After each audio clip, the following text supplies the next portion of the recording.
Assalamualaikum warahmatullahi wabarakatuh. Perkenalkan, nama saya Akbar Arman, NIM 18 650 029. Baiklah, di sini saya akan mereview materi manajemen Project Information Technology. Manajemen proyek perangkat lunak merupakan bagian yang penting dalam pembangunan perangkat lunak.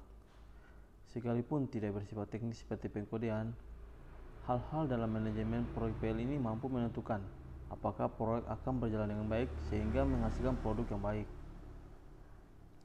Hal-hal yang berkaitan dengan manajemen PL adalah 1. Pengolahan personel dan koordinasi tim. 2. Masalah dan problem. 3. Dan proses. Sebelum kita harus mengetahui apa itu manajemen proyek. Manajemen proyek adalah aplikasi pengetahuan, keahlian, alat bantu, dan teknik untuk mengolah aktivitas proyek dalam menghadapi kebutuhan dasar stakeholders atau klien dan memprediksi berbagai hal yang berkaitan dengan proyek. Atau dengan kata lain, manajemen proyek adalah proses melingkup, merencanakan, menyediakan staf, berorganisasi, mengarahkan, dan mengontrol pengembangan sebuah sistem yang dapat diterima dengan biaya minimal dan jangka waktu tertentu. Jika kita lihat bagian ini, maka manajemen personel, produk, dan proses perangkat lunak mengatur 4 hal, yaitu personel, masalah, problem, berkaitan dengan produk, dan proses. Kemudian proses tambahan tapi sangat penting. 4 hal ini berurutan mulai dari yang paling penting. Personel mendapat tempat yang paling penting karena tanpa personel yang baik dan tepat, maka 3 hal tidak bisa berjalan dengan baik. Kategori personel. Proses pembangunan PL melibatkan banyak personel dan dikategorikan dalam 5 kategori. Yang pertama yaitu manajer senior yang menentukan usaha yang dikerjakan dan pemegang keputusan dalam proyek. Yang kedua, manajer proyek teknis, pemimpin tim yang membuat rencana, memotivasi dan mengendalikan praktisi yang mengerjakan PL. Yang ketiga yaitu praktisi yang mengerjakan PL. Keempat, klien yang menentukan kebutuhan PL dengan pihak lain yang berkaitan dengan hasil produk. 5, pengguna PL yang berinteraksi langsung dengan PL yang dibangun. Pemimpin tim. Pemimpin tim PL di sini adalah manajer proyek. Seorang pemimpin tim diharuskan mempunyai keterampilan memimpin yang cukup. Seseorang tidak menjadi pemimpin tim secara kebetulan, tapi sungguh karena kemampuan secara personal oleh pemimpin tim.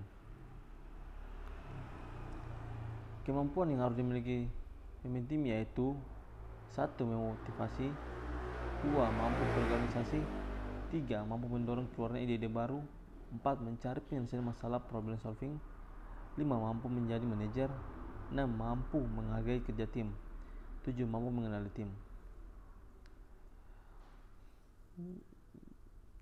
Project Manager, individu yang menjaga dan mengatur jalannya manajemen proyek dan semuanya sumber dayanya, biaya staf dan waktu kualitasnya. Masalah yang berkaitan dengan produk.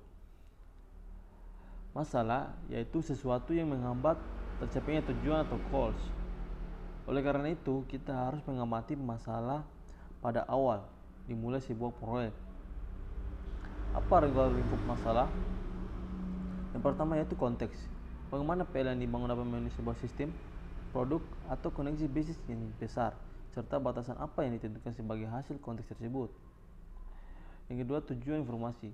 Tujuan informasi berupa objek data pelanggan apa yang dihasilkan sebagai output dari perangkat lunak. Fungsi dan unjuk kerja. Fungsi apa yang dilakukan oleh PL untuk mentransformasikan input data menjadi output? Adakah ciri khas khusus yang akan ditekankan? Project adalah urutan sementara aktivitas unik, kompleks, dan teroneksi yang memiliki satu tujuan atau sasaran dan harus dilengkapi dengan waktu yang spesifik sesuai dengan anggaran dan sesuai spesifikasinya.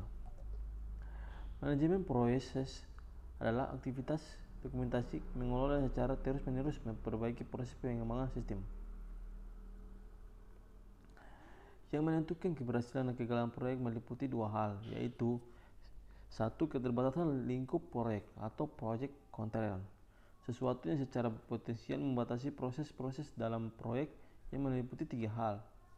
Yang pertama yaitu time atau waktu. Waktu yang dibutuhkan dalam penyelesaian proyek adalah beberapa event yang memaksa dalam timeline proyek, yaitu opportunity atau kesempatan, limitation atau keterbatasan, compensation atau kompetensi. Cost merupakan semua biaya yang dibutuhkan dalam proyek. Semua sumber daya yang dibutuhkan untuk menyelesaikan proyek tergantung pada biaya. Pentingnya manajer proyek di sini adalah melakukan estimasi. Setelah itu adalah memonitor semua limitasi ini supaya proyek aman. Ketiga, quality. Semua hal dikerjakan dalam proyek harus menghasilkan sistem pada waktu dalam budget yang ditentukan, namun tetap dalam kualitas terbaik yang dapat dicapai. 2. Fase proyek atau project phases. Yang pertama itu persiapan atau initiating, merupakan mengenali kebutuhan yang berhubungan dengan proyek untuk menangani masalah-masalah. Yang kedua, perencanaan atau planning, ketika mendefinisikan rencana yang akan digunakan untuk menyelesaikan penjualan air atau requirement catering. Ketiga, pelaksanaan atau executing, mengkoordinasi staf dan sumber daya penting lainnya seperti yang sudah diterangkan dalam perencanaan. Keempat yaitu pengawasan atau controlling, monitoring secara konstan terhadap overall progres dalam proyek dalam menjaga integritas tujuannya. Yang kelima yaitu sosialisasi atau close out, merupakan formalisasi penerimaan kesuksesan suatu proyek dari stakeholder atau klien. Dokumentasi, dokumen konsep proyek atau project concept document, yaitu ikhtiar dari apa yang diucapkan klien pada meeting pendahuluan atau preliminary meeting. Dokumen kebutuhan proyek atau project requirement document hasil dari analisis kebutuhan. Dokumen persetujuan atau validasi project. Dokumen persetujuan atau validasi yaitu project charter adalah dokumen yang berisi pengesahan manajemen dari klien dan klien bahwa proyek diizinkan untuk mengalokasikan sumber daya. Yang keempat yaitu dokumen lingkup proyek atau project scope document, kandungan proyek yang berhubungan dengan proyek seperti project member, project sponsor, dan tersebut.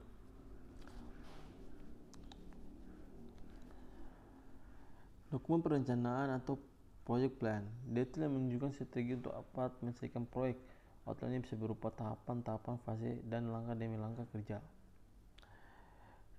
Yang terakhir yaitu dokumen sosialisasi atau closing document, metode sosialisasi training secara terima dengan stakeholder dan komitmen akhir seperti garasi tersebut.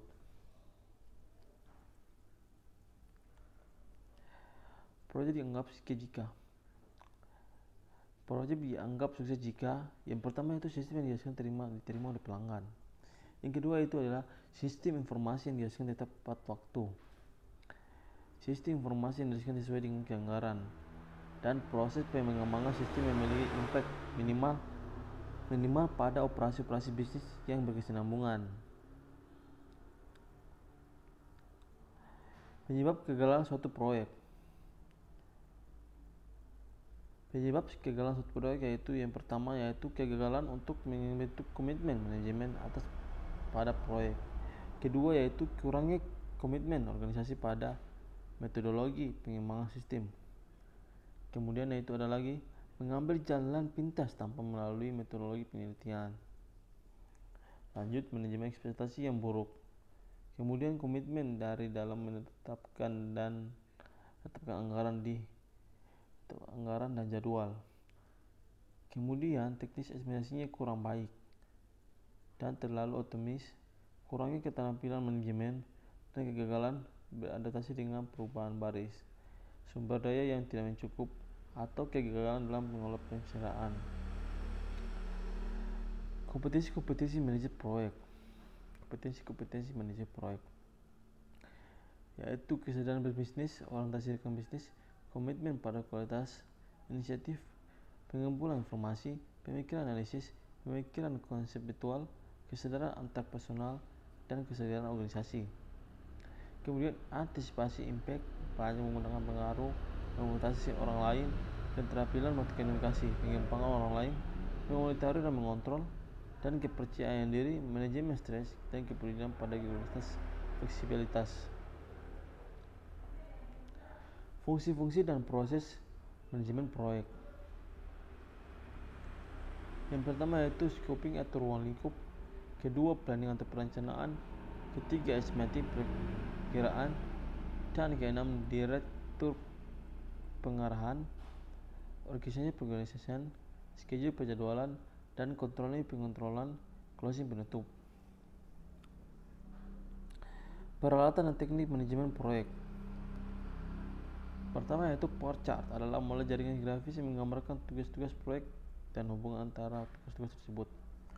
Class chart adalah bagian batang horizontal sederhana yang menggambarkan tugas-tugas proyek berdasarkan kalender. Tiap batang yang diberikan nama untuk mewakili setiap. Jika kita lihat berikut yaitu per chart atau bagan-bagan per chart yang berupa inisial project, tahap persiapan, analisis masalah risiko, kemudian masuk di analisis kebutuhan, kemudian analisis keputusan dan desain, perencanaan sistem dan implementasi. Berikut tadi itu bagian dari Gantt chart.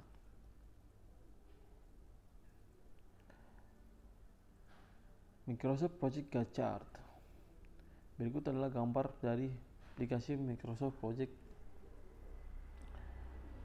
Kemudian Microsoft Project Gantt chart.